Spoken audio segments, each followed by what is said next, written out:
मुख्यमंत्री शेअर बाजाराप्रमाणे शिक्षकांचा भाव लावतात असा गंभीर आरोप संजय राऊतांनी एकनाथ शिंदेंवर केला। जळगावच्या सभेमध्ये शिक्षक आणि संस्था चालकांना पैसे वाटप केल्याचा आरोप ठाकरे गटाच्या उपनेत्या सुषमा अंधारे यांनी केला होता। त्यांनी एक व्हिडिओ देखील शेअर केला होता।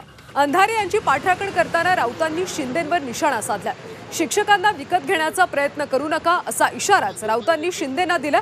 पोलिंग एजंटच्या याद्यांसोबत खर्चाला 500 रुपये दिले जातात, ही निवडणुकीची प्रक्रिया आहे असं समर्थन मंत्री गुलाबराव पाटलांनी या पैसे वाटपाचं केलं।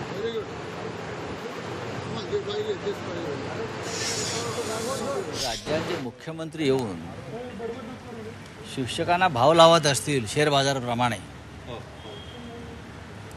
तर या परंपरेला फार मोठा तडा जाताना दिसतोय मला।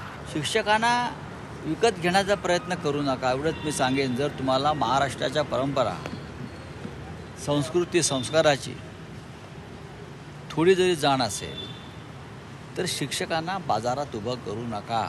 सुषमा अंधारे याने एक व्हिडिओसुद्धा त्या संदर्भात ट्विट केला। तुम्ही या थरापर्यंत खाली पडू नका।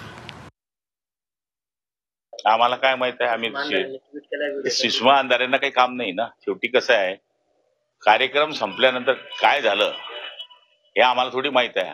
सीएम साहेब गेले, आम्ही घरी आलो आणि ते नंतर सांगतात। आता ते पोलिंग एजंटच्या याद्या असतात, याद्या देत असताना एखाद्या वेळेस पैसे पण दिले जातात। यादीवर खर्चाला 500 रुपये देतो, हे इलेक्शनची प्रोसेस आहे आणि ते कोणाला माहित नाही असं नाही आहे। पण आता काहीतरी बबाल करायची हा त्यांचा मागचा हेतू असावा असं मला वाटतं।